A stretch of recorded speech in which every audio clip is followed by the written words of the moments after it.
आपल्या सगळ्यांना कल्पना आहे की जूनमध्ये ज्यावेळेस पाऊस लांबला जुलैपासूनच आम्ही सातत्याने सरकारला पाऊस देतो आहे. जुलैमध्ये आम्ही सगळ्या विभागांची त्यावेळेसचे तत्कालीन जे प्रांत होते आणि तहसीलदार महोदय होते त्यांच्या उपस्थितीमध्ये मीटिंग घेतली आणि दुष्काळाच्या संदर्भामध्ये सविस्तर परिस्थितीचा आढावा घेऊन राज्य सरकारला कळवलं होतं.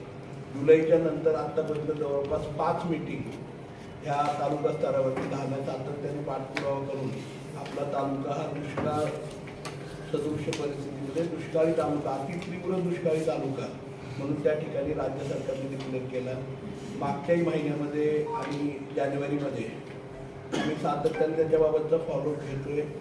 परंतु अजूनही राज्य पातळीवरनं जिल्हा पातळीवरनं चाऱ्याच्या संदर्भामध्ये पाण्याच्या संदर्भामध्ये कुठल्याही प्रकारच्या सूचना त्या ठिकाणी राज्य सरकारकडून येत नाही. हे खरं म्हणजे दुर्दैव आहे असं म्हणायला काही हरकत नाही आहे, कारण आम्ही गेली 6 महिने त्याच्यासाठी फॉलोअप करतोय.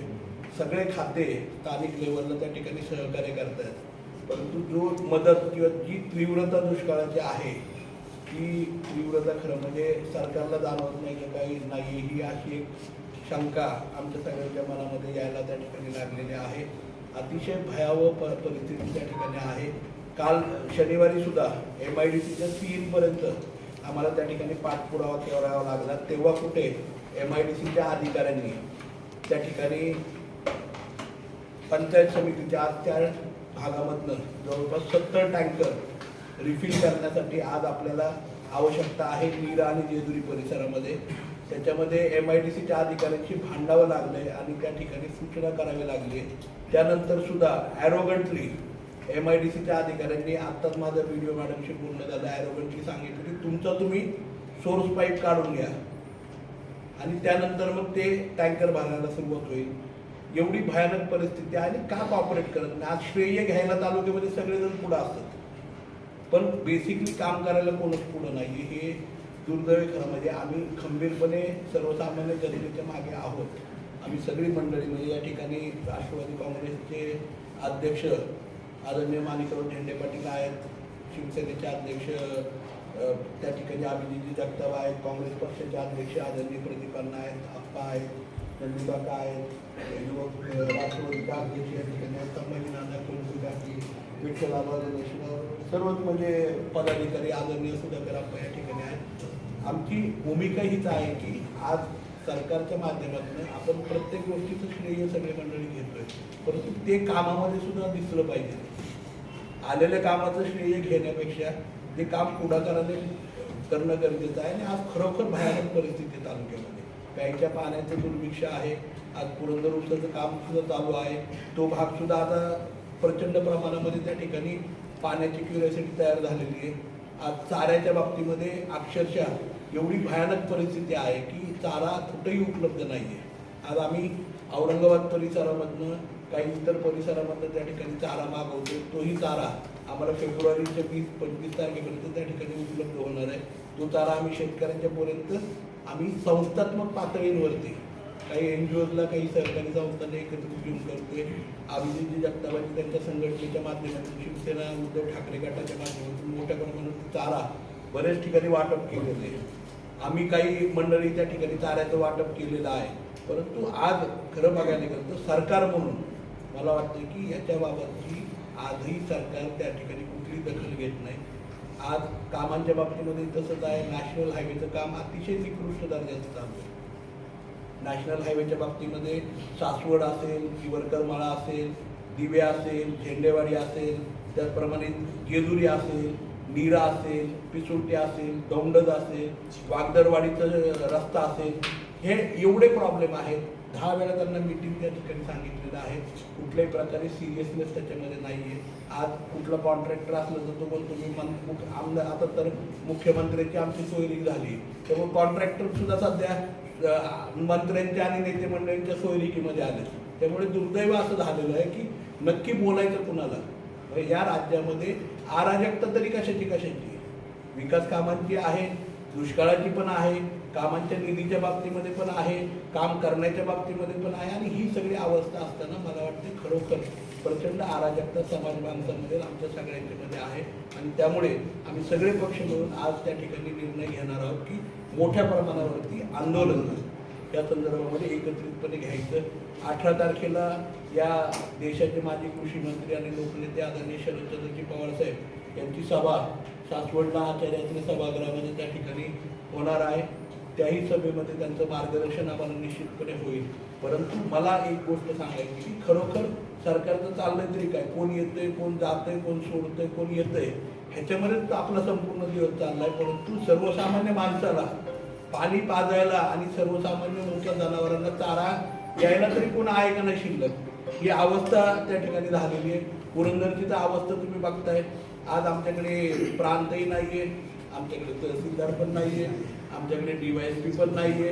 आज म्हणजे प्रशासनाचे वरचे सगळेच घटक त्या ठिकाणी उपलब्ध नाहीयेत. बोलायचं कोणाशी, ही खरोखर दुर्दैवी अवस्था त्या ठिकाणी झालेली आहे. स्थानिक स्वराज्य संस्था कुठेच नाहीयेत. त्यामुळे अक्षरशः म्हणजे अंधारातल्या मिनमिनत्या दिव्यासारखं आहे ना, आम्ही सगळी मंडळी त्या ठिकाणी चाललोय. आणि समोर एवढा अंधार असताना निश्चितपणे आता लोकांनी, जनमानसाने हे सगळ्या गोष्टी हातामध्ये घेतल्याशिवाय मला वाटतं ते ह्या गोष्टींचा सोक्षमोक्ष लागणार नाही. आणि म्हणून आम्ही आपल्या सर्वांच्याच चॅनलच्या, आपल्या सर्व पत्रकारांच्या माध्यमातून या ठिकाणी विनंती करतो की याच्यामध्ये आपण मोठ्या प्रमाणावरती सहभागी व्हावं. कारण हे कुठंतरी थांबलं पाहिजे. कुठेतरी जनता जनार्दन आहे तर सरकार आहे, जनता जनार्दन आहे तर आपण लोकप्रतिनिधी आहात. आणि जनता जनार्दनासाठी ही लोकशाही आहे. कुणाची वैयक्तिक लोकशाही काय, कुणाची वैयक्तिक मांडलिक नाहीये असं मला वाटतंय. आणि हे जाणून द्यायची गरज आज आपल्या सगळ्यांना आहे असं वाटतं.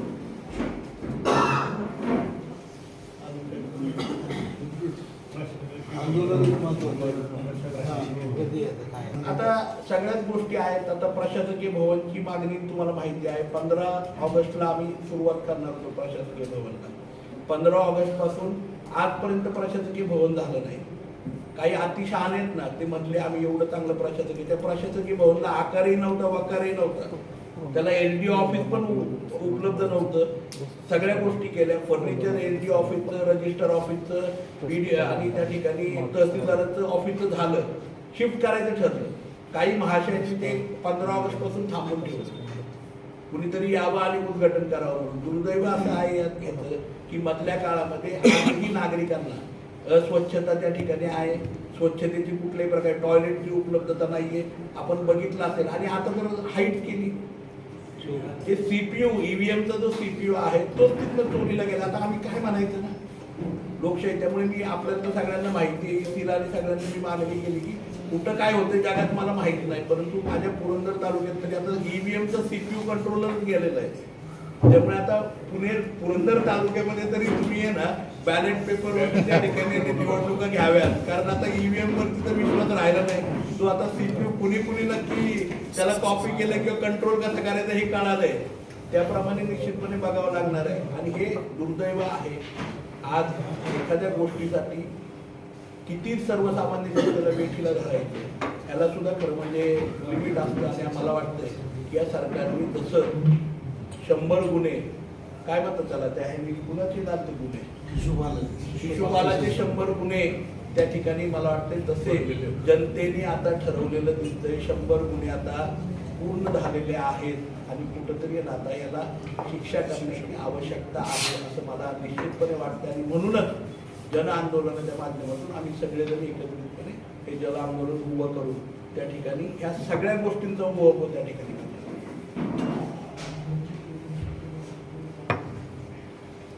आणि काय विचारायचं मला, EVM ची ती चोरी झाली, जर प्रशासकीय इमारतीमध्ये जर ऑफिस गेलं असतं तर ही वेळ आलीच नसती. आज प्रांत सस्पेंड केले,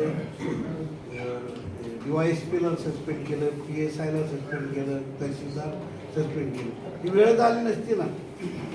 प्रशासकीय इमारतीमध्ये जर हे कार्यालय आलं असतं. आणि दुर्दैव असं आहे की ज्यांनी थांबवलं तिथं जाण्यापासून आज काय माहिती का, ज्या अधिकाऱ्यांनी ज्यांचं ऐकलं, ज्यांना लोकांनी सस्पेंड केलंय ज्यांना लोकांनी सस्पेंड केले त्यांचं ऐकल्यामुळे अधिकारी सस्पेंड झाले असं मला वाटतं. कारण तिथे लॉकर पासून सगळं काही उपस्थित होतं.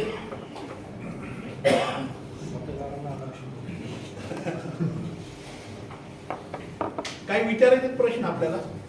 आंदोलन काय स्वरूप काय राहणार, आंदोलनाचं स्वरूप काय राहणार आणि कधी करणार? आंदोलन आम्ही 19-20 तारखेच्या दरम्यान त्या ठिकाणी आंदोलन, शक्यतो 19 तारखेला सोमवारी आंदोलन करायचं हे. आणि स्वरूप एकदम सिंपल आहे. आज 965 नॅशनल हायवेचं काम चालू आहे. तो नॅशनल हायवे हा पुरंदरच्या लोकांच्यासाठी आणि पालखी मार्गासाठी आहे. हा हायवे वरती एवढी वाहतूक नाहीये की त्या हायवेचा आहे ना, पण त्या हायवेचा दोष असा झालेला आहे की सगळ्यात जास्त त्रास जेजुरीकरांना, सर्वात जास्त त्रास पंढरपूरच्या जाणाऱ्या वारकऱ्यांना, सर्वात जास्त त्रास जेजुरीला येणाऱ्या भाविकांना, नारायणपूरला येणाऱ्या भाविकांना आणि स्थानिकांनाच व्हायला लागलाय. म्हणजे एवढ्या मोठ्या प्रमाणावरती 50-50 त्या ठिकाणी आहे ना पूल बांधलेत. एकाही पुलाचा उपयोग आहे ना सर्वसामान्यांना, जनतेला नाहीये ना वारकऱ्यांना आहे. हा नक्की चाललाय कोणासाठी विकास? वारकऱ्यांच्यासाठी चाललाय. म्हणजे तो पालखी मार्ग आहे का कॉन्ट्रॅक्टरचा मार्ग आहे का पुरंदरच्या जनतेचा मार्ग आहे, ह्याचाच उहापोह झाला पाहिजे. तो सगळ्यात महत्वाचा विषय आहे. त्यामुळे पालखी मार्ग रोखणं आमचं सगळ्यात महत्वाचं काम आहे. त्यामुळे आम्ही तो रस्ता रोखण्याचं काम करणार आहोत. त्याच्याबरोबर ही विकासाची कामं थांबलेली आहेत. आज जवळपासच ना आम्ही पै करून ना त्या ठिकाणी 10 वेळा 100 वेळा ना पाया पडून आहे ना आज अटल भूजल योजनेमधनं त्या ठिकाणी स्कीमसाठी पैसे आणलेले मोठ्या प्रमाणावरती. त्याच्यामध्ये मी पत्र दिले 1 महिन्यापूर्वी, तरी सुद्धा त्याच्या वर्क ऑर्डर चुकीच्या पद्धतीने दिल्या गेल्या, चुकीच्या पद्धतीने त्याचे इस्टिमेट झालेले आहेत. आणि त्या बाबतीमध्ये सुद्धा आहे ना मोठ्या प्रमाणावरती भ्रष्टाचाराची सूचना केल्यानंतर सुद्धा सरकारने वर्क ऑर्डर दिली. तिसरी गोष्ट म्हणजे त्या ठिकाणी आज जर बघायला गेलं तर अनेक आज दुष्काळाच्या बाबतीमध्ये चारा छावण्या आणि पाणी याच्या बाबतीमध्ये पुरंदरच्या जनतेसाठी तुम्ही काय केलं? म्हणजे नुसतं दुष्काळ जाहीर केलाय, अतितीव्र म्हणून तालुका आला, आमचा हर्षोल्लास झाला की आम्हाला काहीतरी मिळेल म्हणून, परंतु आजपर्यंत त्या दुष्काळाच्या निर्णयावरती काही काडीचा फायदा त्या ठिकाणी आम्हाला झालेला नाहीये. त्यामुळे आम्ही सगळ्यांनी हा निर्णय घेतलाय की मोठ्या प्रमाणावरती जन आंदोलन घेऊन आज आमच्या दुष्काळाला आम्हाला ठोस तुम्ही काय देणार आहात, पाण्याच्या बाबतीमध्ये आमच्या काय करणार आहात, आमच्या चाऱ्याच्या बाबतीमध्ये काय करणार आहात, आणि खऱ्या अर्थाने जलजीवन मिशन असेल, त्याचप्रमाणे पाण्याच्या योजना आहेत, आमचा जो नॅशनल हायवेचा प्रश्न आहे आणि पुरंदर उपसाचा प्रश्न आहे, याच्या बाबतीमध्ये तुम्ही काय निर्णय घ्याल याच्यासाठी प्रामुख्याने हा रस्ता रोको आणि जन आंदोलन आम्ही त्या ठिकाणी 19 तारखेला पुरंदरमध्ये घेणार आहे. 19लाच ना सोमवारी, आणि त्या दिवशी 26 तारखेला सोमवारी 26 तारखेला सोमवारी त्या ठिकाणी आम्ही हे जन आंदोलन त्या ठिकाणी घेणार आहोत. जलजीवन मिशनचं काम जे चालू आहे आता ते एकदम निकृष्ट दर्जात चाललंय. त्याच्यावरती कोणत्या प्रशासकीय अधिकाऱ्यांचं लक्ष नाही, त्याच्यात काय आपण सातत्याने मी आपल्याला सांगितलं ना, आज काय झालेलं आहे माहितीये का, जलजीवन मिशनची काही कामं, आज काही कामं जलजीवन मिशनची पूर्ण झाली, परंतु पूर्ण झाल्यावरती पाणी नाही आलेलं, याच्यावरती निर्णय होत नाही. आज कोणी विचारायला तयार नाही. जलजीवन मिशनचे सगळे पाईप आहेत ना, हे अख्ख्या महाराष्ट्राचे पाईप, मला वाटतं पुरंदर तालुक्यात सगळे पाईप एका कंपनीकडून आलेत का? दुसऱ्या कंपन्या पाईप बनवत नाही का? सर्वे करताना पण जोपर्यंत सर्वे केला ना शासनाने तो पण चुकीच झालाय. मग त्यामुळे गावागाव वादविवाद झाले. पाणी परिपूर्ण मिळणार आहे नाही मिळणार आहे ते टाक्यावर वाद चालले गावात. उदाहरण घेतलं आपण.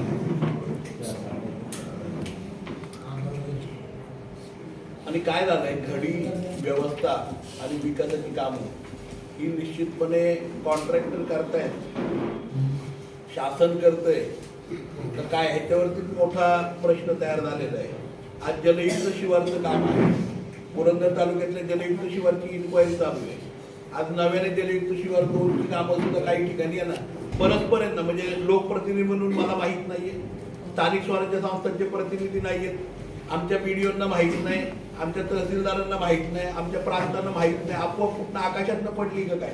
आणि मग नक्की हे काय चाललंय ना, म्हणजे भ्रष्टाचाराचं पुरण झाल्यासारखं त्या ठिकाणी झालेलं आहे असं मला वाटतंय.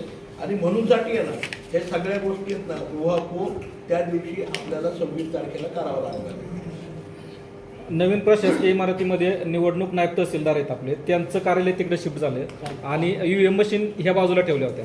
तर निवडणूक आणि ज्या 40,000 लोकांना नोटिसा पाठवल्या होत्या त्या सुद्धा तिकडंच घेतल्या होत्या. मग त्याचा आणि या EVM मशीन जाण्याचा काय संबंध असू शकतो का? काय EVM मशीन जाण्याचा आणि निवडणूक नायब तहसीलदार फक्त एकच कार्यालय तिकडे जाण्याचा प्रशासकीय इमारतीमध्ये? मला हाच प्रश्न सर्वसामान्य नागरिक विचारत आहे की EVM मशीन नाही गेलेलं, तुम्ही नीट लक्षात घ्या. EVM मशीनचा कंट्रोल पॅनल गेलाय, CPU. जो EVM मशीनला कंट्रोल करतो ना तो CPU गेलाय. ह्याचा अर्थ काय झाला? ईव्हीएम हॅक करू ह्याचा अर्थ उद्या पुरंदरच्या जनतेने कुणालाही मतं द्या, मतं जाणार आहे. संपूर्ण तालुक्याचं जे कंट्रोल पॅनल होतं त्यापेक्षा निवडणूकच घेऊ नका ना, मतं पण तुम्हीच द्या. कंट्रोल पॅनलच काढून दिले. तेवढंच कसं गेलं? बाकीच्या मशीन नाही गेले.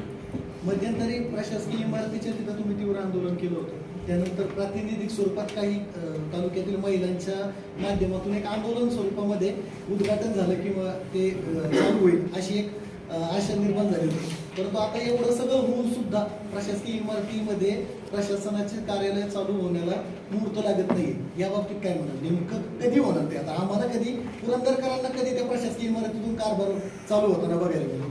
3 सारखी सरकार जात नाही तोपर्यंत होईल का नाही शंका आहे. आणि आमच्या आंदोलनामध्ये तो बी विषय असणार. विषय हाच आहे. प्रशासकीय इमारतीमध्ये सगळे ऑफिसेस न्यावे हा सुद्धा आमचा विषय आहे. पालकमंत्र्यांनी सूचना केल्यानंतर सुद्धा अजूनपर्यंत प्रशासकीय इमारत का गेलं नाही हा सगळ्यात महत्त्वाचा क्वेश्चन मार्क. पालकमंत्र्यांनी सूचना केली त्यानंतर सुद्धा अजून प्रशासकीय इमारत गेलं नाही. आणि का नाही गेलं? आणि त्यानंतर EVM चोरीला गेलं. मग हे का?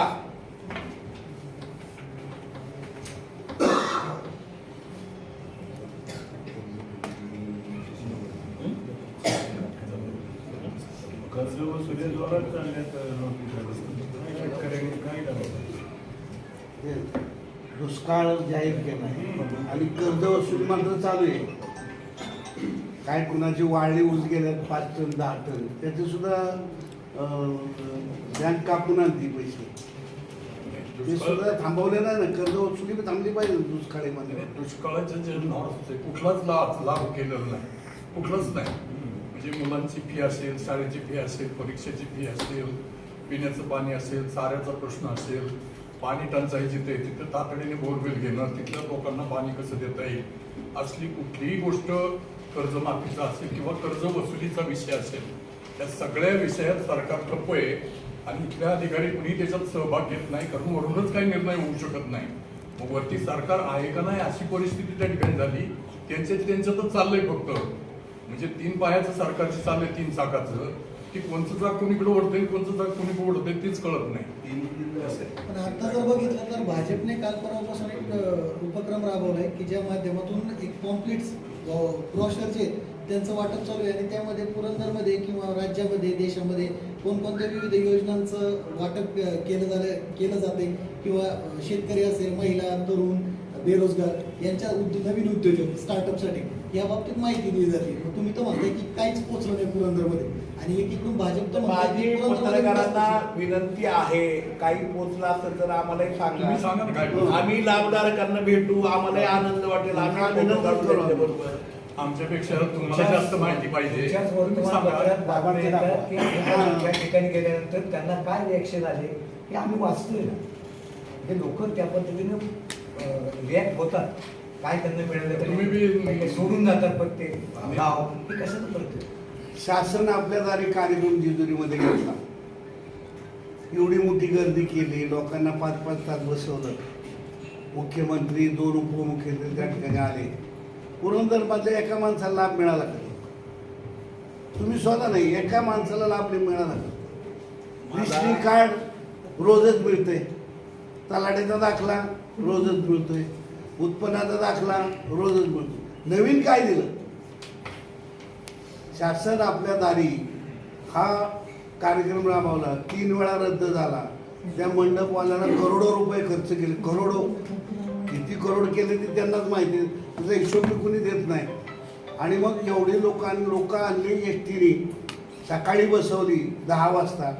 हे सगळे आले 4 वाजता 7-8 तास लोकांना बसून ठेवलं आणि लावलं माघारी. तेवढ्या काही काळात नाही तुम्ही म्हणत. चारा द्या मला. शासन आपल्या दारीच्या ऐवजी आपण पाठपुरावा करावा की प्रशासकीय जी यंत्रणा आहे ती सक्षम करा. असं जर तुमच्या वतीने जर त्या ठिकाणी प्रस्ताव ठेवला तर असं जरा लोकांना ऐकायला मिळू द्या. म्हणजे बरं वाटेल. आम्ही त्याच्यासाठीच आता आंदोलन कशासाठी आहे? आम्ही सत्तेत आंदोलन नाही, कशासाठी आंदोलन आहे? तेवढ्यासाठीच आम्ही करतो. केली ना तर ते असं सांगा. नाही, यंत्रणा सक्षम सत्तेतल्या माणसाने करायचे, आम्ही विरोधात आहे. आंदोलन करणं हेच आमचं काम आहे. आमचं काम आवाज उठवणं आहे. दुष्काळी परिस्थिती निवारणासाठी जे काही मापदंड घालून दिले किंवा एकदा दुष्काळ जाहीर झाल्यानंतर शासनाने नेमक्या काय काय गोष्टी केल्या पाहिजे किंवा कुठलं ताळतंत्र अवलंबलं पाहिजे. तर त्यांनी काल परवा जे काही मापदंड दुष्काळी परिस्थितीत द्यायला हवे होते, कर्ज वसुलीचा एक भाग झाला. MSCBचा सुद्धा काल त्यांनी एक दंड घातला मोठा की कुठल्याही परिस्थितीत सक्तीने वीज बिल वसुली होईल. ही भयावह परिस्थिती आहे. आज लोकांचा उदरनिर्वाह तुटपुंजी साधले दुष्काळी तालुक्यामध्ये. असं असताना एक जबाबदार डिपार्टमेंट सरकारचं जर असं म्हणत असेल की कुठल्याही परिस्थितीत आम्ही सक्तीने वीज बिल वसुली करू, निश्चितपणे आम्ही महाविकास आघाडी म्हणून त्या सक्तीच्या वीज बिल वसुली विरोधात सर्वसामान्य जनतेच्या पाठीशी अगदी खांबकपणे राहू.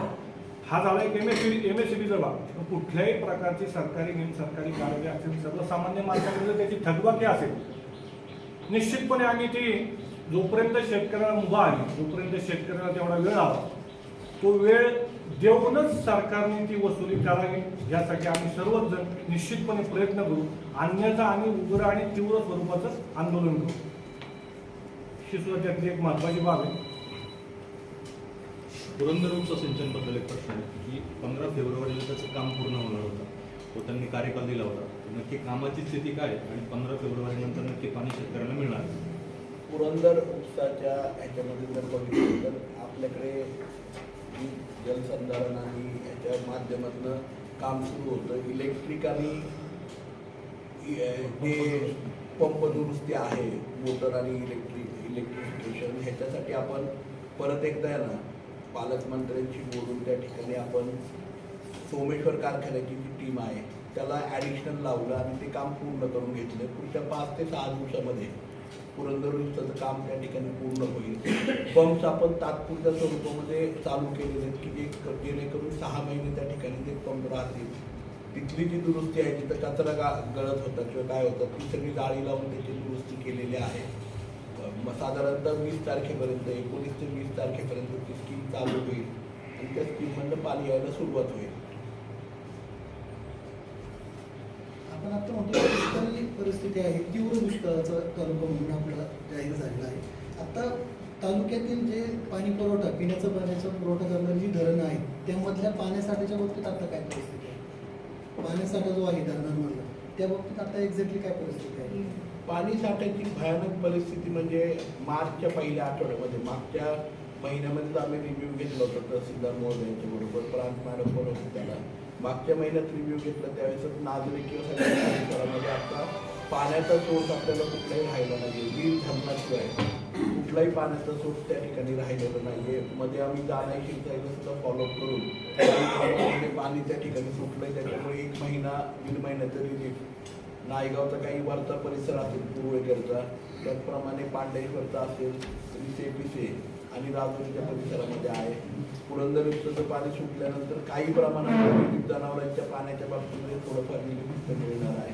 परंतु प्यायच्या पाण्याच्या बाबतीमध्ये कंपल्सरी टँकर हे पूर्व भागामध्ये सगळीकडे आपल्याला सुरू करावे लागणार. गराड्याच्या पाण्याची पातळी पण खूप कमी आहे. सासवडचं पाणी आपण त्या ठिकाणी बंद करून दिवे पाईपलाईनला सासवडचं पाणी जोडतोय. त्याचं काम आत्ता चालू आहे.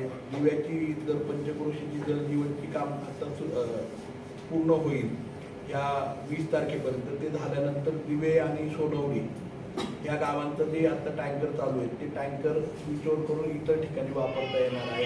परंतु 90% आज तालुक्यामध्ये पिण्याच्या पाण्याची आणि वापरण्याच्या पाण्याची भयंकर अवस्था आहे. परंतु सगळ्यात दुर्दैव असं आहे की आता मागच्या आठवड्यामध्ये त्या ठिकाणी आपले प्रशासकीय अधिकारी त्या ठिकाणी निलंबित झाले. तहसीलदार महोदय सुद्धा आणि प्रांत मॅडम सुद्धा. तर त्या ठिकाणी अजूनपर्यंत नव्याने अधिकाऱ्यांची अपॉइंटमेंट झालेली नाही. ती अपॉइंटमेंट झाली की तो मीटिंग घेऊन त्या याबाबतचा निर्णय होईल. परंतु आज तरी आमच्या डोळ्यासमोर पूर्णपणे अंधार आहे. 2003-04 सारखी तीव्रता दुष्काळाची आणि त्याच्यापेक्षाही भयानक, कारण 2-3 मध्ये काहीतरी पाणी तालुक्यामध्ये होतं, परंतु आता कॅनॉलला सुद्धा पाणी नाही. एकमेव सोर्स हा वीर धरण हा एकमेव सोर्स आहे ना पुरंदर तालुक्याच्या जीवन मरणासाठी त्या ठिकाणी राहिलेलं आहे. सर, EVM प्रकरणात प्रांत तहसीलदार यांचं निलंबन झाल्यामुळे 10 दिवसावरती घरची यात्रा गेली. अजून यात्रा नियोजन मिटिंग नाही. त्याची गुरुवारी मीटिंग होती, परंतु त्यापूर्वीच त्या ठिकाणी निलंबन झालं. 8 तारखेला त्याची मीटिंग होती यात्रेची, परंतु ते निलंबन झाल्यामुळे त्या ठिकाणी ती मीटिंग होऊ शकली नाही. त्यामुळे आता नवीन अधिकारी आल्यानंतरच मीटिंग होऊन त्याच्याबाबतचं नियोजन होईल. आम्ही प्रयत्न करतोय, परंतु अजूनपर्यंत त्याच्याबाबतचा निर्णय झालेला नाही. नवीन अधिकारी असतो पण पर्यायी अधिकारी आज कलेक्टर साहेबांची नव्याने आपल्याला माहिती आहे, दिवशी कलेक्टर साहेबांची पण बदली झाली. दिवशी साहेब त्या ठिकाणी आले. मी दिवशी साहेबांना सकाळीच विनंती केलेली आहे. गवारे साहेबांच्याकडे आज जर चार्ज मिळाला तर उद्या त्याच्याबाबत मीटिंग घेता येईल. सर, आता दुष्काळाच्या बाबतीत बोलायचं झालं तर तालुका तीव्र दुष्काळामध्ये आहे. आज 3 ते 4 महिने झाली परिस्थिती कशी आहे. एक EVM गेलं, एक EVM मशीन चोरी गेलं तर अगदी विभागीय आयुक्त, जिल्हाधिकारी हे सर्व अधिकारी या ठिकाणी भेटी देत आहेत. मग हे अधिकारी फक्त EVM गेल्यानंतर आले, पण तीव्र दुष्काळी तालुका म्हणून पुरंदरमध्ये कोणत्याही अधिकाऱ्यांनी भेट दिली नाही तशी तितक्या गांभीर्याने. या बाबतीत काय म्हणतो? सध्या प्रशासन हे फक्त निवडणुकीवरती काम करतंय, लोकांच्या वरती म्हणजे मतदारांच्या वरती काम करत नाही. आणि आता EVMचं CPU गेल्यामुळे मला वाटतं आम्हाला मतदान करायची पण गरज नाही. मतदान पण तेच करून घेतील. गांभीर्य कशी हे त्यांच्या लक्षात येणार. 1 रुपयाचा जर विमा होता साहेब मागच्या वेळी काढला होता, तर ते कांद्याच्या बाबतीत तो भरपूर विमा कॅन्सल झालाय किंवा ते रिजेक्ट झाले पण अशी काही चर्चा आहे. कांद्याच्या बाबतीमध्ये आणि तांदळाच्या बाबतीमध्ये अजूनपर्यंत मंजूर झालेलं नाही. बाकी सगळ्या पिकांना मंजूर झालेली आहे. कांद्याच्या बाबतीमध्ये आपण कृषी खात्याच्या माध्यमातून त्याच्यामध्ये कोर्टामध्ये लढा करतोय. आम्हाला खात्री आहे की कांद्याचाही विमा त्या ठिकाणी उपलब्ध होईल आणि आपल्या पुरंदरमध्ये तांदळाचं फक्त सोयाबीनचं जे पीक आहे त्याला विमा मिळणार नाही, कारण सोयाबीनची आपल्याकडे जी लागवड जी आहे ती 1500 हेक्टरपेक्षा कमी आहे. बाकीच्या सगळ्या पिकांना मिळेल. आम्ही त्याच्यासाठी भांडतो आहोत. सर, अजून प्रश्न आहे. आपल्या ग्रामीण भागामध्ये ते बचत गटांना फायनान्स वगैरे असं लोन देतात, तर ते फायनान्सचे कर्मचारी कधी रात्री 9 वाजता कधी 10 वाजता घरी जातात. पण महिला काय करतात, त्यांचं गटाचं संपूर्ण सहाय्य घेतलेलं असतं, त्याच्यामुळे ते तुमच्यापर्यंत किंवा पोलीस स्टेशनपर्यंत जाऊ शकत नाही. कालच बचत गटाची बातमी खूप मोठी एका वर्तमानपत्रामध्ये आलेली आहे. आज सकाळीच मी SP साहेबांना सदर्भ सविस्तर पत्र दिलेलं आहे की ह्याच्याबाबतची इन्क्वायरी करावी आणि दुष्काळ सदृश परिस्थिती पुरंदर तालुक्यामध्ये आहे, त्यामुळे सगळ्या प्रकारची वसुली कर्जांची ही त्वरित थांबवावी, कारण ती परिस्थिती त्या ठिकाणी नाही आहे. आणि त्याचबरोबर जो बचत गटांच्या बाबतीमध्ये गैरकारभार पण झाला आहे, केवळ वसुली नाही, बचत गटांची वसुली तर आहे ना सावकारीसारखी चालू आहे. कारण बचत गटांना कर्ज देणाऱ्या ज्या बंधन सारख्या बँका आहेत ना 36% व्याज घेत आहेत. मग हे व्याज द्यायला परवानगी कुठल्या रिझर्व्ह बँकेने दिली हाही अभ्यासाचा विषय आहे की 36% व्याज देत आहेत. म्हणजे हा सावकारीपेक्षा वाईट झालं. आणि हे धंदे फायनान्स कंपन्यांचे आणि याचे चालू आहेत. त्यामुळे मी ऑलरेडी SP साहेबांना ते दिलेलं आहे. आमच्या आंदोलनामध्ये हाही विषय आम्ही त्या ठिकाणी घेणार आहे. बचत गटांची महिलांच्या नावावरती खोटी कर्ज काढणं, बोगस कर्ज काढणं, ह्या सगळ्याची इन्क्वायरी कंपल्सरी झाली पाहिजे. आणि ज्या बँकांनी आणि फायनान्स कंपन्यांनी हे केलंय त्यांनाही त्या ठिकाणी ना इमिजिएटली त्वरित शासन झालं पाहिजे, जसं EVMच्या बाबतीत तत्परता दाखवलं. रात्रीचे 10 वाजेपर्यंत ते थांबतात. वीरसारख्या ठिकाणी 12-13 असे फायनान्सवाले महिलांना आतोनात त्रास देतात. ज्या दिवशी चोरी झाली EVM मशीनच्या CPUची, त्या दिवशी त्या कचेरीमध्ये अशी चर्चा आहे की तिथं मस्तानी मालाचं काय पूर्वीचा अलंकार वगैरे ठेवला होता आणि त्याच्यासाठी ती चोरी झाली. तर त्याचं ऑडिट कधी या कचेरीचं होणार आहे का भविष्यामध्ये? ऑडिटची मागणी करणार आहेत का? जे EVM मशीन जिथनं चोरी झालं CPU त्यात म्हणजे त्याच्यानंतर अशी चर्चा चालू झाली की तिथं मस्तानी मालात अलंकार होते काही, त्या अलंकाराची चोरी झाली का ते सुरक्षित आहेत? हे सगळं बकवास आहे. मस्तानी मालाचा तुमच्या सगळ्यांच्या साक्षीने आपल्याला माहिती असेल, हम्पीवरून आहे ना आपण पुरातत्वाचे लोक आणले होते. हे त्याचं प्रेझेंटेशन आहे, तुम्हाला सगळ्यांना शेअर करतो. तिथनं कार्यालय हल्ल्यानंतर काय होणार आहे ना हे पण आम्हाला अख्खा प्रोजेक्ट आहे ना त्यांनी पाठवलाय मस्तानी महलचा. हेरिटेज मस्तानी महल आता खोदायला लागेल मग सोनं बिनं सापडेल पाडलं बिडलं. मला वाटतं ईव्हीएम मशीन आणि सोन्याची पेटी ह्याच्यातला फरक तर त्याला कळत असेल आणि त्यांनी इतर काही नेलं नाही. त्या ठिकाणी मला वाटतं ट्रेजरी पण आहे ना, ट्रेजरी नाही नेले आणि ईव्हीएम मशीन आणि ईव्हीएम मशीनचा सिक्युअर कसं नेला माहितीतला असं नेला का? त्याचं काय ऑडिट होणार आहे का मस्तानी मालाचा? कशात झाले ऑलरेडी. आम्ही नॅशनल ऑडिट केलेलं आहे, तिथं काय करायचं हे ठरवलेलं आहे.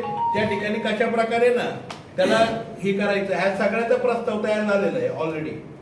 मी आणि आपल्या खासदार सुप्रियाताई सुळे यांनी हा पूर्ण आहे ना प्रस्ताव म्हणजे त्याचं हे तयार केलेलं आहे अख्खं. मस्तानी महल कशा प्रकारे होणार आहे, त्याच्या कशा प्रकारे त्याचं हे करायचं ऑलरेडी सगळं काही डिसाइडेड आहे.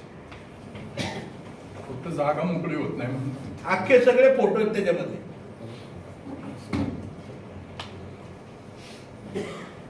मस्त याचा उल्लेख केल्यानंतर थांबणार. नाही म्हणून तर सांगितलं ना, दुर्दैव असं आहे पुरंदर तालुक्याचं की जशी मस्तानीची परिस्थिती झाली ना तशी परिस्थिती पुरंदर तालुक्याची करून टाकली. ते स्टे उठले का नाही पुरंदरमध्ये? ते तुम्ही म्हटले होते राज्यातला पहिलाच तालुका आहे माझा की प्रत्येक कामावरती स्टे टाकला जातोय. आता तरी स्टे उठलेत का? स्टे उठलेत, परंतु स्टे उठलेत, कामांनाही सुरुवात करायची, परंतु त्याच्यावरती निधी अजून सरकारने मंजूर नाही. म्हणजे आता स्टे उठवलेत, निधी अडवून ठेवले. म्हणून तर म्हणलं ना मस्तानी सारखी हालत झाली. जलयुक्त शिवारच्या कामाची तुम्ही चौकशीची मागणी करणार होता सीपीकडे जो स्टे होता विधानसभेमध्ये, त्याची पुढे काय प्रगती? अजूनपर्यंत त्याची माहिती राज्याच्या अँटी करप्शनच्या कमिशनरनी दिलेली नाहीये, कुणी दिलेली नाहीये. आज खूप मोठा क्वेश्चन मार्क आहे. आज खरं म्हणजे जलयुक्तमध्ये ती कामं जर व्यवस्थित झाली असती तर आज पुरंदर तालुक्यामध्ये दुष्काळ नसता. आजही त्याची इन्क्वायरी झालेली नाहीये. हजारो कोटी रुपयांच्या भ्रष्टाचाराच्या कामांची इन्क्वायरी होत नाही का? हा खूप मोठा प्रश्न आहे ना. जलयुक्त 2 आलं पण 1ची चौकशी नाहीये त्या ठिकाणी.